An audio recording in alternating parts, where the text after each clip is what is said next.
Hello दोस्तों, आज हम करेंगे एलसीएम और एचसीएफ से रिलेटेड एक ऐसा क्वेश्चन जो कि कॉम्पिटिटिव एग्जाम्स में पूछा जाता है।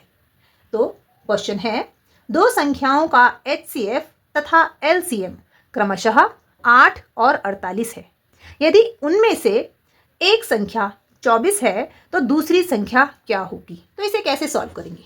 सबसे पहले हम यहाँ पर एलसीएम और एचसीएफ लिख लेते हैं। सो क्वेश्चन के अकॉर्डिंग एचसीएफ कितना है? क्रमशः का मतलब है कि एचसीएफ पहले लिखा है तो पहले वाला नंबर एचसीएफ होगा, तो हम लिखेंगे एचसीएफ 8। एलसीएम बाद में लिखा है तो बाद वाला नंबर होगा, तो यहां पर लिख लेते हैं LCM is equal to 48 means 48। अब यहां पर उन्होंने एक संख्या दी हुई है, तो जो पहली संख्या है वो है 24। पहली संख्या आपको दी गई है 24, तो आपको निकालनी है दूसरी संख्या। तो दूसरी संख्या हम मान लेते हैं कि x है। अब यहां पर लगाएंगे एक फॉर्मूला। एलसीएम और एचसीएफ से रिलेटेड ये फॉर्मूला बहुत ज्यादा यूज होता है। तो फॉर्मूला क्या है? एलसीएम मल्टीप्लाई बाय एचसीएफ किसके बराबर होगा? उन दोनों संख्याओं के गुणनफल के बराबर। तो हम लिखेंगे संख्याओं का गुणनफल।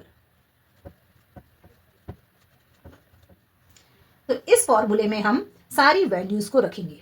जैसे एलसीएम, तो एलसीएम कितना है? 48, तो यहां लिखेंगे हम 48 यानी कि 48 और मल्टीप्लाई करेंगे एचसीएफ से। एचसीएफ है 8 इक्वल टू का साइन। अब संख्याओं का गुणनफल, पहली संख्या 24 है 24, तो लिखेंगे यहाँ पर 24 और दूसरी संख्या हमने x माना तो यहाँ पर लिखेंगे हम मल्टीप्लाई बाय x।